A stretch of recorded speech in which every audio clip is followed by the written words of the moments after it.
Glenn ফিলিপসের ক্যাচটি কি তবে cricket ইতিহাসের সেরা ক্যাচ? এ নিয়ে তর্ক হবে, তবে সেরা কয়েকটি ক্যাচের তালিকা করলে নিঃসন্দেহে সংক্ষিপ্ত তালিকায় থাকবে এটিও। অবিশ্বাস্যভাবে বাতাসে ডানা মেলে দিয়ে বাজ পাখির মতন ঝাঁপিয়ে ফিলিপস যেভাবে এক হাতে ওলি পুপের ক্যাচটি নিয়েছেন সেটি বারবার দেখার মতন।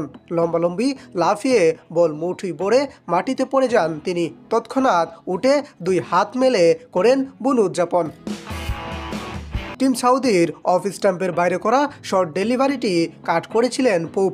কে জানতো ব্যাকওয়ার্ড পয়েন্টে দাঁড়িয়ে অসাধারণভাবে সেই বল লুফে নেবেন ফিলিপস। সেই ক্যাচ দেখে একটু চন্দ মিলিয়ে বলতেই হচ্ছে, মাছের রাজা ইলিশ, ক্যাচের রাজা ফিলিপস। নেট দুনিয়াতেও অসাধারণ ক্যাচটির ছবি ও ভিডিও ছড়িয়ে পড়তে বেশিক্ষণ লাগেনি।